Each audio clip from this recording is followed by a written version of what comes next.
Food Service Power Plant Network. Yo, friends, it's Monday night. Holy smokes, is it good to see you today? I don't know about where you are. It was a chilly day in Colorado. Walking Molly the dog was, we went kind of quick to keep our heat going, but it was get our energy going. I kind of like walking when it's really cold outside. When I run when it's cold outside, I actually start tearing up. I don't know if anybody else does that. Like my eyes start spontaneously crying, but that's just a part of the cold, and I kind of like it. Welcome to the Food Service Power Plant Network. We're so glad to have you. Tonight is going to be an incredible conversation with Jeff Cook, who's just spent 40 years of his career innovating. We were talking right before I went live here, talking about, when you have a job where you get to solve problems, challenges. Hey, here's the challenge. We need to figure out a solution. I may or may not know the answer. Go. And Jeff's going to fill us in on his career, the mindset he takes to those moments, and insights he's got for the new generation of innovators and people trying to create automation and solve for the labor challenges and all those wonderful things we have.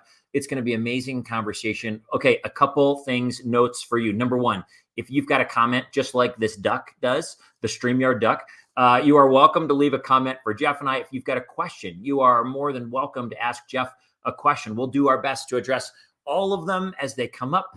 We might not get to all of them, but we'll do our best to try. Number two, I would totally encourage you, if you've got a pen and a notepad, take some notes tonight. Jeff has a story that he's participated in the highest levels of our industry with the biggest players and is one himself. He continues to contribute. We're going to talk about his life lessons, but he's inevitably got wisdom from his experience that you're going to want for yours. He's going to have gone through things that you might be going through right now, and you might just want to grab a quick note to write it down so that as you're heading to bed tonight or tomorrow morning, you've got that in your psyche. And you know what? Jeff said this. Maybe I'll apply it in my life. That's the second thing. Number three, see the beard. The beard is for Men's Health Month. So guys, make sure you're taking care of you. Go get checked out physically. Make sure you're taking care of you mentally, emotionally, the whole deal. This is about you this month and making sure that your well-being is there and you're paying attention to you, because it's easy for us to go and grind and build and forget to take care of us. So that's why I'm growing the beard. It's grayer. I haven't had the beard in a while. It is grayer than I remember it being. Look at the beard. There we go. Someone's in. Look at the beard. I know it's going. Men's Health Month. It's for all the fellas out there. A couple other things before we get Jeff. Number one, thanks to the Zumba team. Food Service Equipment and Supply Magazine, RD&D, Maureen, Dave, Joe, the whole crew over there. Thanks for believing in this mission and being a supporting partner of what we're doing to get these lessons out there, to get these interviews out there and spread positive mindset tools for the betterment of all of us in the industry. We can all use it. And thanks to Chelsea and Eric and Aaron and Rachel and everybody at the Craven Company. They do white glove marketing specific to the food service industry. You can go, if you need an example of what they do, go check out our website, fspowerplant.com. And if you /vlog, VLOG, you can see all the conversations we've done, and Jeff's will be up there as well. So without further ado, let's go find him. Yo, Jeff. Hey, man. How you doing, Jason? I'm doing great, brother. How the heck are you? Any better, I couldn't stand it. I love it. I love it. Well, listen, before we get going, thanks so much for being willing to take time out of your night to join us all. Oh, I'm just honored. I mean, you've got a list of who's who that's been participating. I'm honored to be on that list, and whatever tidbits I'm able to share with the industry, I'm happy to do it. That's kind of my mission right now since I joined the ranks of retirement. So I'm anxious to give back. I can't wait. Before I forget, by the way, a big thanks to Charlie Surata with NAFM.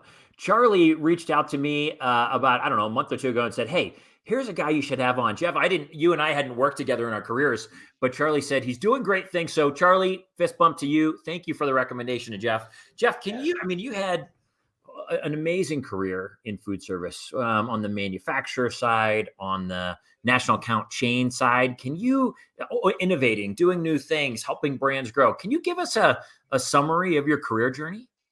Yeah, it's been quite a walk for me. So I graduated as a mechanical engineer and started my career in Canada. I'm Canadian, as you can see in the background here. Um, so I spent 10 years at Vulcan Hart in Canada. I moved down to Pennsylvania and joined Garland, had a great run at Garland. Some of you might remember that Maytag got into the industry. They scubbed me up and I went out to work with Maytag for a few years while they were trying to innovate in this space, but unlikely that they were to do so, and they failed. But it was a good experience. And then I had a great run. I found myself in Florida, needing to get a job, and Burger King was there for me, and I had a fantastic run. Probably the most fun I've had in my career. The 10 years I spent at Burger King. Hmm. I went up to Nashville and spent some great years with Frankie. Then 5 years up at McDonald's in Chicago, and then back down here for a couple of years with MJack, and then now I'm spending more time with my wife and playing golf. Awesome. What an amazing career. Burger King, McDonald's, Frankie, Vulcan, Garland, so many iconic companies in our industry. This is, I don't know if you know, do you know Rob Connolly? Rob Connolly is with Henny Penny. Yeah. Oh, Rob, yo, Oh, brother. Hey, Jeff and Jason, looking forward to the discussion. Rob, I am so glad you were here. Holy smokes, that makes my day. Um, I mean, what an amazing bunch of places. Here we go. There we go. Robert Foster, who was with Burger King as well. I can attest it ah, was a blast, Jeff. it was a great time with Robert. We had a really good time. Oh, so great. Robert's another like legend. Robert, I'm so glad you're here, buddy. Yes. Get go. I think Robert's going out doing his own thing now too. Way to go, my friend. So all those places, I mean, you're performing, you don't get into all these fun roles without performing at high levels. Are there any disciplines in your life that you sort of practice habitually that, you know, like these things have led to elements of success along the journey or being able to perform at these levels? I think, besides the lifelong learner part and being servant leader, I think those are really key things. But a couple of things that are really tactical is, I try to simplify every decision that I can make, as many as I can. So, for example, Hmm. I ate a PBJ sandwich for lunch every day that I worked at MJack for 2 years. It Uh-huh. eliminated that decision. Remember, Steve Jobs wore the black lock and turtleneck and the blue jeans. So take away some of the decisions that you have to, because you'll be faced with a lot of them in the day. So that's one. Another one that I spend every morning walking around the building saying hello to people. Hmm. And I'm not a big fan of the cancel culture. We'll get into that, but the idea of touching base with people and having them feel seen and heard is really important. And then I guess the third thing I would say was um, I used to spend a little bit of time Sunday night planning the week. Yeah. And all that did was it allowed me to sleep on Sunday night. Because if I didn't do it, my mind would be racing all night Sunday. The amount of people, there's so many people that come on the show and talk about Sunday nights, their Sunday rituals and habits to get ready for the week. So they go into Monday with a plan, with an idea of, okay, what did I need to solve from last week? What were the new projects? I love that one. I love the taking away decisions. There's a guy in my life who does that. He wears kind of like he performs in a capacity and at a local church, and he like always wears the same deal. He's like, I don't want to think about it. I just always wear this. You take me as I am, and I love that idea of you've got decisions to make. Why not reduce certain ones? Where did you learn that? Do you remember, Jeff? It probably was Steve Jobs, reading his book and doing that. But then it also came from you'll win also in the marketplace by doing that, because one of the things that we do as OEM manufacturers or whatever that is, we want to simplify the jobs of the crew members. So we, minimize the amount of decisions that they have to make in a day. So it's really an overarching theme. It's I think that's brilliant. Look at this. Pierre Ricosa. Hi, Pierre. What a great coach and mentor. It's been a unique opportunity and pleasure to learn from the best. This is so Uh, great.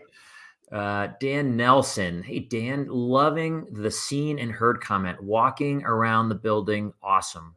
We heard a speaker not too long ago. We were at the MOFSI conference actually last January, and she was, I think her name was Shasta. She was all about relationships, and she had all these stats on performance and engagement when people feel like they have relationships and are really cared for in a building. And I think that point, you walking around, making sure you're connecting with people, making sure you're saying hi, I think that really speaks to that. yeah, my last role at MJack, I had to learn to say happy birthday in Spanish so that whenever someone had a birthday, I could go out and wish them happy birthday in Spanish in the factory. Gosh, I love it, Jeff. Above and beyond, brother. Above and beyond.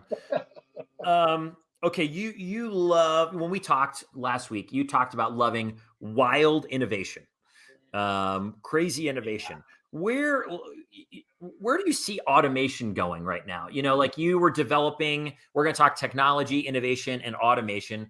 we're in a position in the industry. I walked into a restaurant last Thursday, I think it was, for lunch, and almost half the restaurant was closed off. It's a great restaurant, local in Colorado. I think they have 6 locations, and they didn't have the staff to serve it and to produce the food. And so obviously we need to continue to innovate and create automation. Where do you see all that going in the industry? Yeah, I think that we're at a tipping point right now, I think, in automation, and it worries the heck out of me. Hmm. Everyone knows that we need automation. The labor crunch is there, it's not going away. But what I'm afraid of is that people will migrate to the shiny new object. And as a result of it not being the problem solving automation, it will fail. And that Hmm. scares the crap out of me. It's really, in order to get automation in the restaurants, we need a definitive plan. You've got to, as my mentor Dave McCulloch used to say, Jeff, the first thing you need to do is decide you want to go to Montreal. Then you can decide whether you want to take a plane, a train, or not. And I think that's where we are with automation is we need the plan, not just the shiny object. Um, how yeah, I love that. First, you need to decide where you're going, and then you need to solve for it. Do you see a lot of companies doing the reverse? Just saying everyone's saying we need this without understanding ultimately what it's there to serve? Yeah, I think so. I think that there's this. Yeah, you have to look at the restaurant in a couple of different ways. You can um, take a crew member, and by putting automation in, you can get that crew member out of the restaurant. You can use automation to allow that crew member to do more customer-facing tasks, Mhm. or you could use that automation to allow that crew member who today maybe makes 300 sandwiches an hour could make 600 sandwiches an hour. So I think those are the kinds of questions you have to ask yourself as you think about the automation. And I think that the one thing that I would caution anybody is don't forget the human factor because this, the idea of lights out for a restaurant, not going to happen. The that element, you walking around your building is that human element, that connection piece that is hard to. I don't know how you replicate it with technology or innovation. What excites you about the technological changes happening in the industry right now? Oh gosh, I think that one is our readiness. Some of the old salts like myself have been in the industry a long time. The industry has been almost allergic to technology for Hmm. years and years and years. And I think right now there's an appetite and there's an acceptance for new technology. And I think that it's a great time to be in the industry, and it's going to change dramatically in the next 10 years.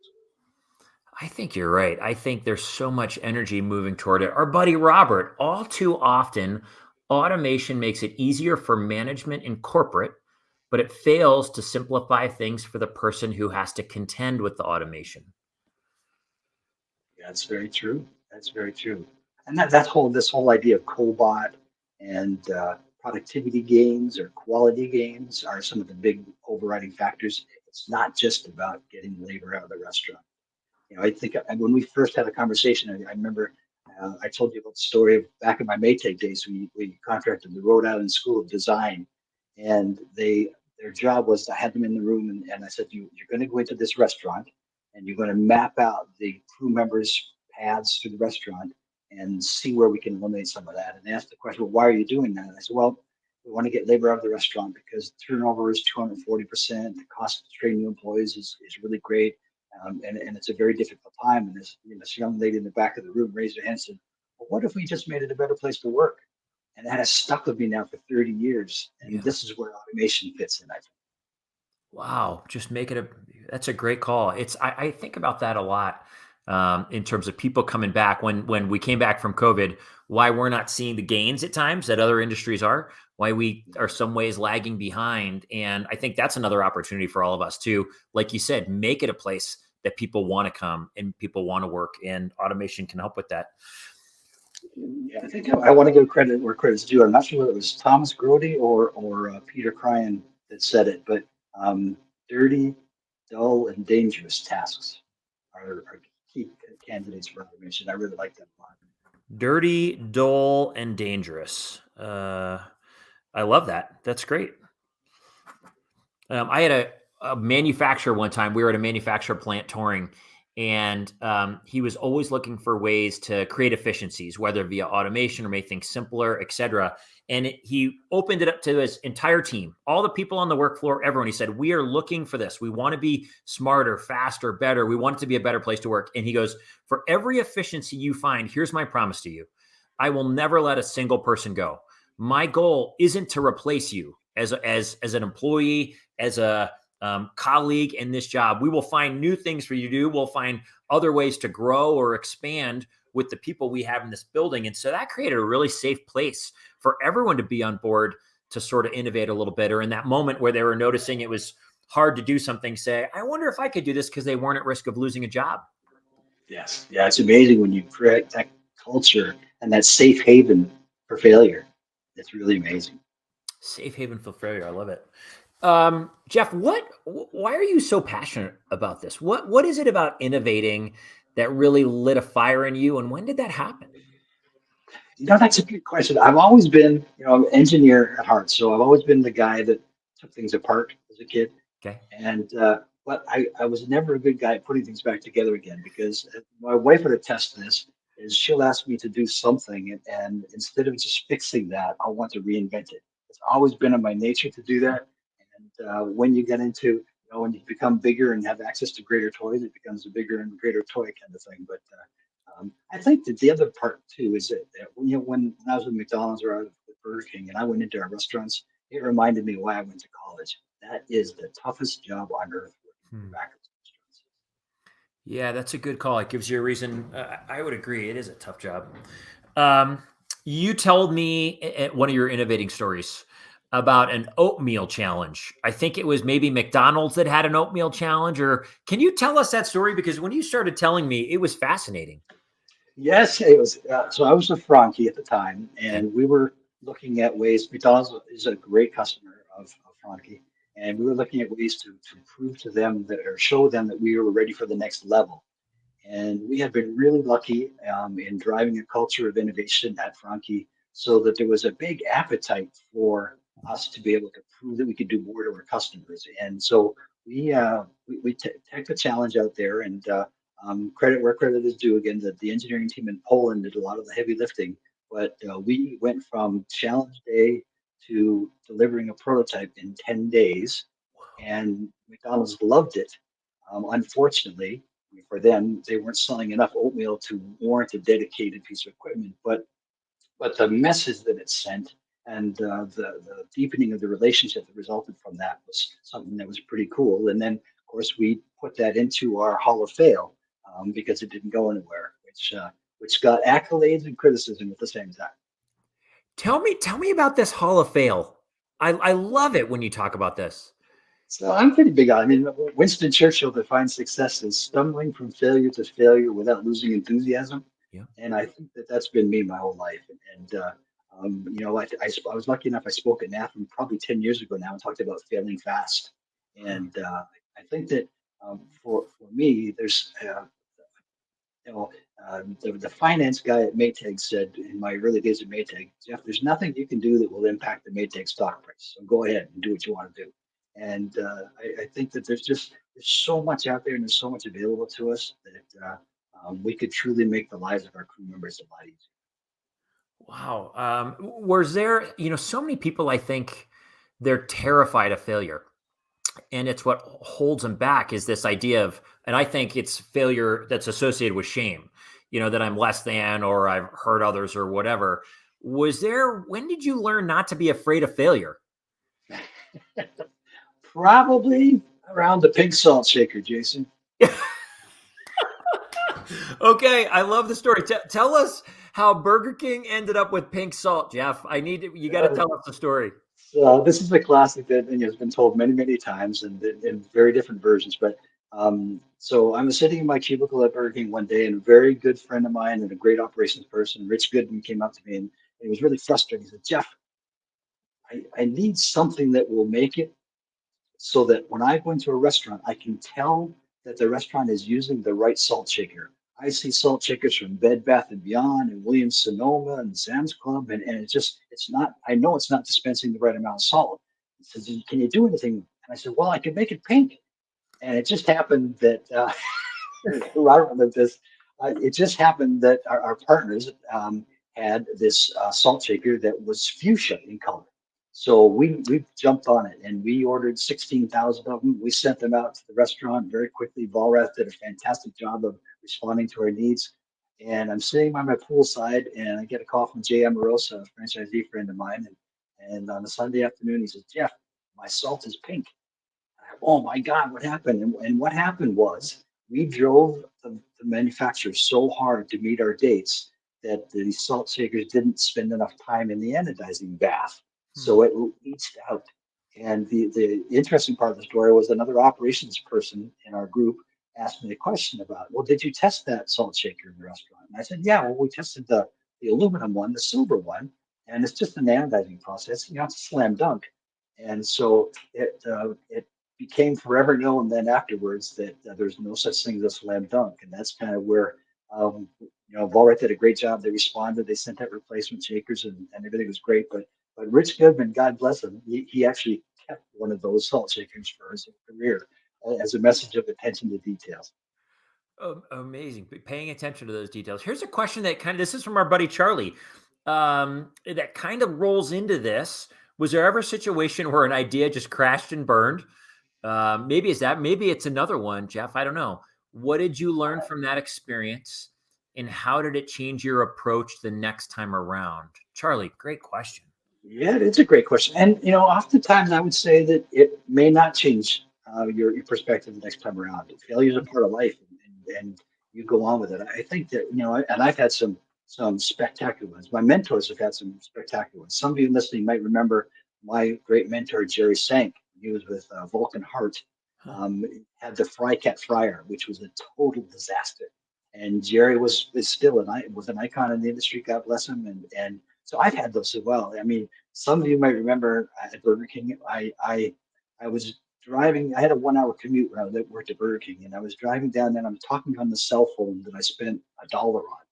And I had franchises call me all the time, and they complained about having to spend $900 to replace a drive-through headset. I said, "There's something wrong here because $900 versus the dollar that I spent. There's got to be an easier way." So we embarked upon developing our own Bluetooth headset and came really close to it. Um, but it ended up being a bomb, a total bomb. And we maybe sold 800 sets, and we had to take them all back. And what was great about it was my boss at the time, John Record, who was probably the best boss I ever had, Hmm. um, took it in stride. It was just, it was part of the innovation process, and you all you do is what do we do to fix it? And I think that's one of the things that it transformed the way I look at conflict and the way I look at problems. I just get so frustrated, Jason, when I used to listen to people complain about a problem and talk about who's to blame and just focus on fixing it and move on. It is easy to blame and complain and not and take your eye off what the task at hand is. Robert, you may not remember this, but Gary Kappelman was able to stop thousands of FedEx trucks that were on the road in order to pull the salt shakers from the daily planner that was out for delivery for 7,000 restaurants. That was a fun day. I'm sensing a little bit of sarcasm at the end there, but you guys figured it out. It sounds like I love it. Wow, and see how the group came together. When you establish that environment and that culture, people get on board, man. And it was really a great experience. And gosh, the tears of laughter that we've cried in the years since then has been fantastic. I think you made a comment when you were talking about the fail that happened. You said, "You know what?" And my boss took it in stride. There's a level if you're going to ask people to solve problems that haven't been solved before, there are opportunities to grow, to evolve, to become more efficient. You've got to be willing to let them let it not work, and fail from failure, go move from failure to failure, and maintain that enthusiasm. If people are afraid, it's hard to get really enthusiastic about trying to solve something that might not work if you're afraid of the ramifications. Yeah, absolutely, and you're so right. I mean, it's a an overquoted term, but it starts at the top. And although I say it starts at the top, but you in your own little bubble can create that culture as well. Yeah, well played, Jeff. Is there a for companies out there watching? You've spent your career doing this. There are industry people that have done this. That's how they've built their careers. But for any companies that don't feel like they're super innovative or struggle with that or have an anxiety, is there a mindset you would tell them to take?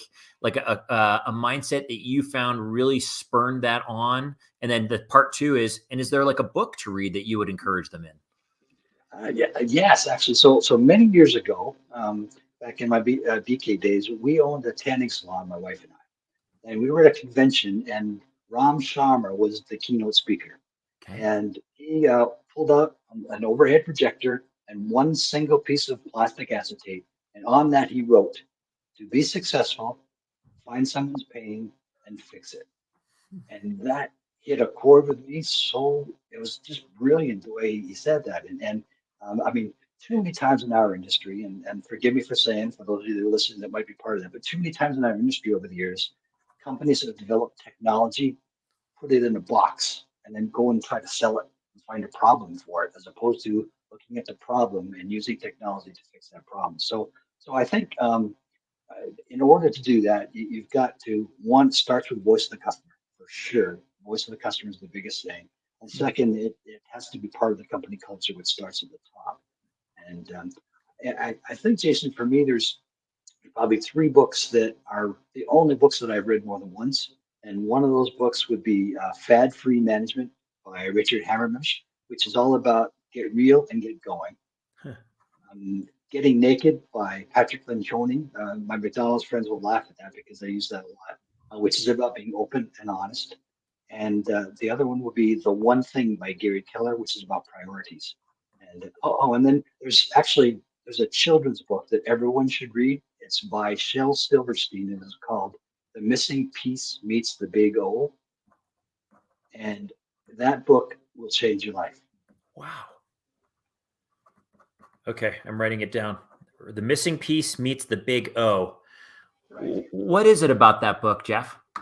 It's about your own personal self worth and how you fit and whether you fit and how you move along in life. And it's ironic for me. It was given to me by a dear friend when I was at a particular crossroads in my life, and it changed my life. Wow. Children's book. Children's book. Gosh, we're buying that tonight at our house. I think this idea we didn't have questions around this, but this idea of worth, of self worth, of am I worthy of good? Am I worthy of success? Am I worthy of doing things that matter? I think oftentimes that's one of the things that holds people back. Oh, can you post those book titles later? Absolutely, we can. I'm going to actually just circle the names that I wrote down, and we will post them after the conversation in the group so that you can have them. But there's this belief it's really hard to get going with anything you want to build, create, dream, grow, who you want to be in your life if you don't feel worthy of it. I think that's often one of the hidden things that holds people back is that lack of self-worth. But yeah, there's a quote somewhere, and my wife used to do this to me all the time. God bless her, because she was the one that has driven me there. Was success is just one foot outside your comfort zone. Hmm. Yeah. That's a great call. Someone's posting. I don't know what that it looks like. I bet that's a link. Oh, that was Michael who asked that, by the way. Cliff Whitman's watching. Yo, brother. Michael LaCourcier was asking. We post the questions later. Yes, Mike, absolutely. And it looks like someone might have posted a link to it. I don't know. We'll see. I don't know what that one is. Okay. You retired. When did you retire, Jeff? February 1st was my last day in the office. February 1st, your last day. And, it's interesting. There are so many people who retire, and I think it's obviously a huge transition. You've gone from going into an office, you've gone from solving these problems, the pain points of customers, all these different things into something new. And not too long after you retired, I'm curious how long it took you, you decided you wanted to continue to contribute. You wanted to give back, and you write these life lessons on LinkedIn. Can you talk about kind of what moved you to start writing these and offering them to the industry? Yeah. So my favorite quote is Voltaire: "The perfect is the enemy of the good." Hmm. And I've been so lucky to have some great jobs, and I've had great mentors. And it seemed like a lot of learning would be lost if I didn't do something. And I always dreamed of being on the keynote speaker circuit, but that never happened. So I thought this might be a way to share a little bit. And if someone got a little tidbit, I don't know if we should or not, but my mission in life is to live with integrity and have a positive influence on the lives of those I contact. And if I can give somebody one little tidbit that can help them out, then I think it's great. And it's me being a little bit vulnerable and showing some scars that I've had along the way, but I think people understand that, and the reception's been pretty good for it. I've been really pleased. Well, they're fun. You tell great stories. By the way, I would encourage anyone go find Jeff on LinkedIn and go connect with him. And he's got all these stories. I mean, story is the great motivator. It's a great connector. Any life lesson has to be tied to a story, in my opinion. You're also you're quite vulnerable. You're really authentic. And this was a win. This was a loss. This was a fail. This one didn't work so great. And I think that is a part of for people who are listening to you and wanting to learn it. We don't pay attention to people that we don't relate to and that we don't think are authentic. And I think the way you tell these stories and your experiences create a level of trust with people. I mean, the minute I started reading them, it took me 10 minutes to realize, oh, this is a guy I want to know because I can relate to you. Thank you. Yes, no, I'm really really happy. It's been a great experience, because when you do retire, there's the first one of the first steps is reflecting, and that reflecting has been really kind of wonderful. It's just I look back and think, my God, how did this little Canuck with homeboy tattooed to his forehead, move down to the States and have had the run that I've had? It's been incredible, and I'm so grateful and probably undeserving. Well, I don't know. I want to ask you a follow up question in a minute, but Jeff Mobley. Hey, Jeff, thanks for joining us. Working through COVID and the supply chain mess with Jeff was a positive because of Mr. Cook, a great man that always took challenges head on. I love it. Thanks for sharing that, That's Jeff. nice to see you, Jeff. Thank you. Jeff, you shared your mission statement. I'm going to summarize it. I made some notes to live with integrity and have a positive impact on all you come in contact with or all you engage with, something along those lines. At what point did you decide you needed that a mission statement would be important in your journey? It was a long time ago, actually. It was probably my second or third year at Garland, and I innocently enough just growing up, my father was a truck driver and was a great provider. I had a great family life, and I always thought someday I wanted to grow up and be president of a company. And I was at Garland, I realized that what I wanted to do was this mission, and I didn't need to be a president to do that. And that was a great awakening for me. And Russ Prouse, who's one of the original Garland folks, saw that on my wall and he stole it and he used it in one of his speeches when he was making a big presentation. And I was so struck by that he thought it had that kind of impact. Yeah. So it's been with me a long, long time, and I've been lucky enough that my travels, I think, have allowed me to do just that. I think you have. I love it. Tell me about you. You mentioned a tanning salon. You're in food service your whole career. Tell me about Right. the left turn or the the off ramp that leads you to own some tanning salons. So I met my lovely wife Robin, and Mm. was down here in Florida. And at the time, I was working for Maytag, and I was on the road 100% of the time. She was working for Avon, and they were going to open in J.C. Penney's and Sears. So she was on the road 100% of the time. We virtually passed each other in the airport a lot. And we said, "This is crazy. We didn't get together in our 40s to do this." So we bought a tanning salon to get one of us off the road, and the dream was to build this tanning empire and for us to spend 24/7 together.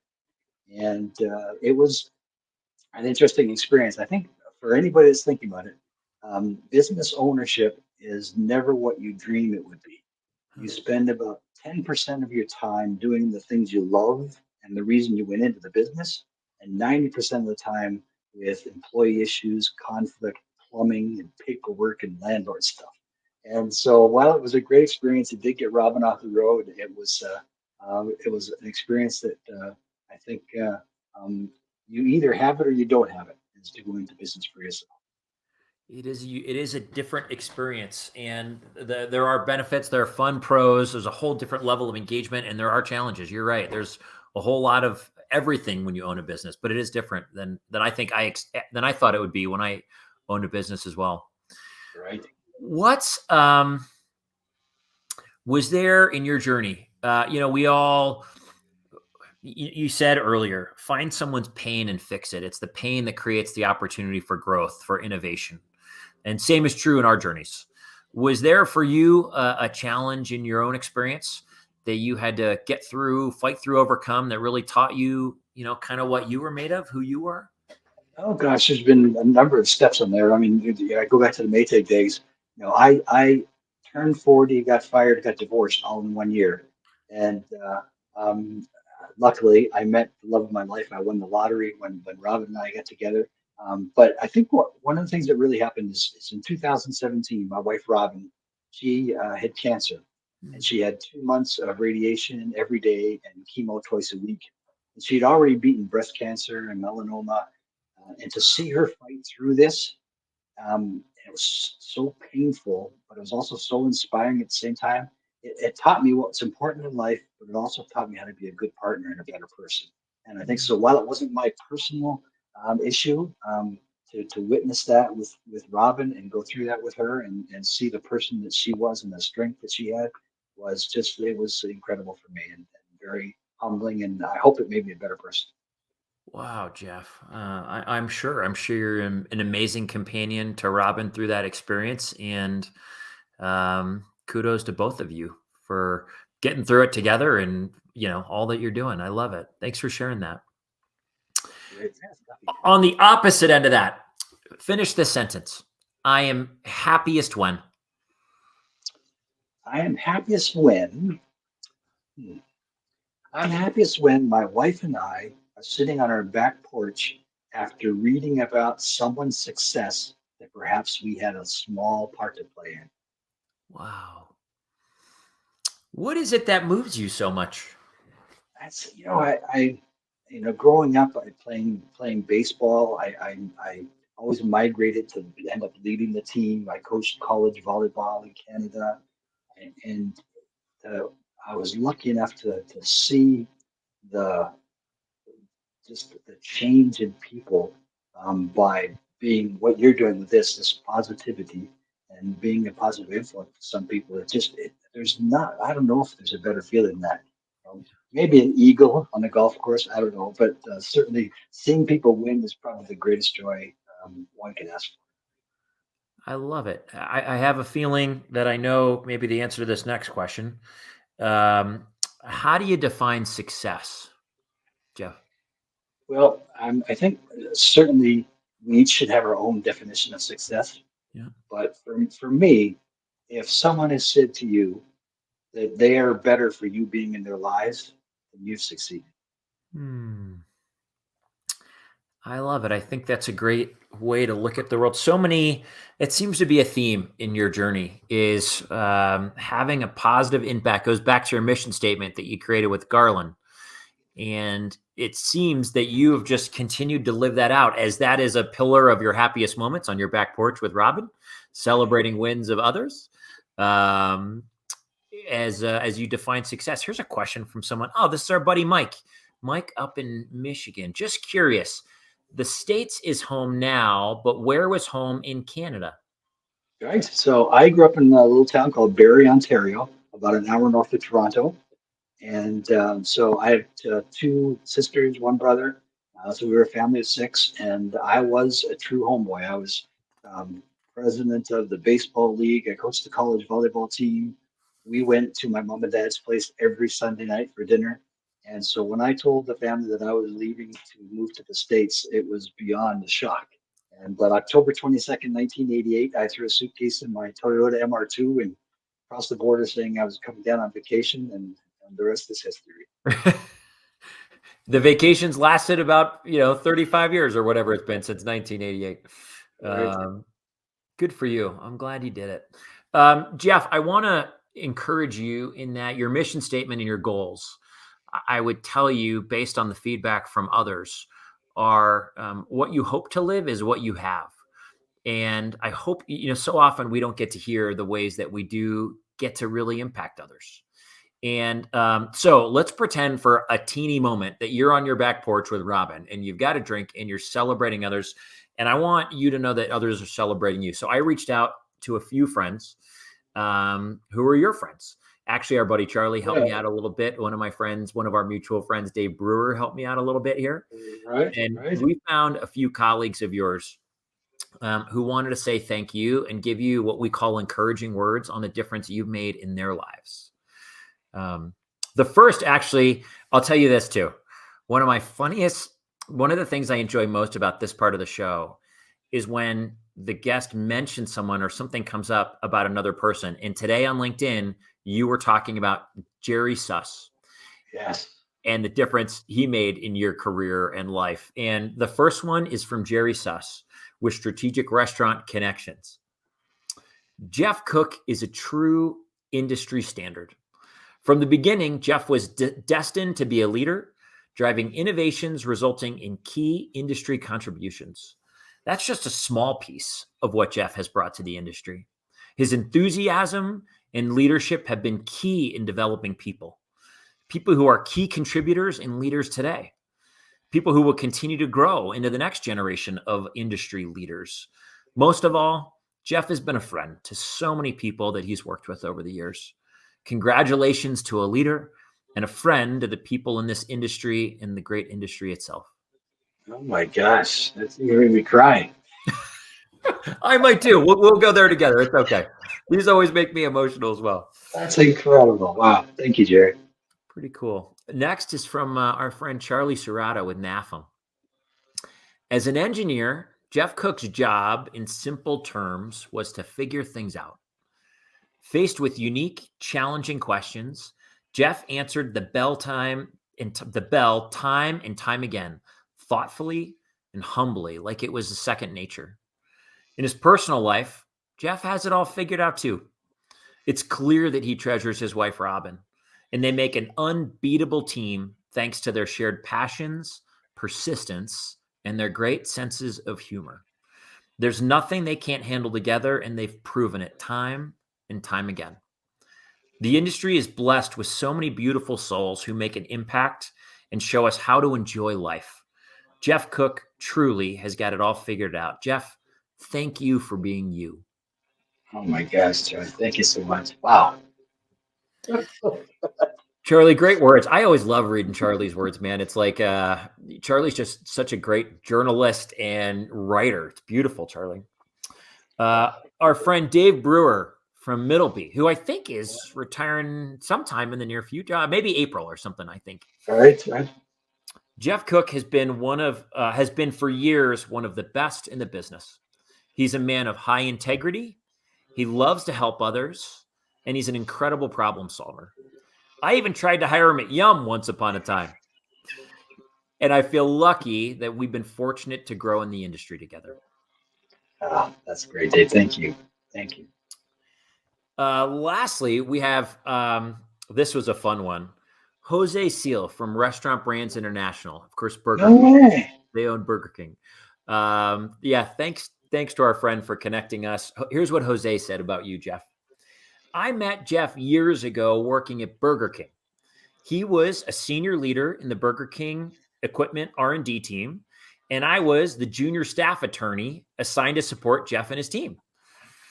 Jeff was always super curious and open-minded. He scored high on creativity and innovation and was a tremendous problem solver, all hugely valuable qualities at a time of important operations and equipment innovation for the Burger King system in the US. He was also always positive, warm-hearted, and kind. He taught me a lot about how good engineering and flow can drive efficiencies in our business, drive throughput, and ultimately drive traffic and sales.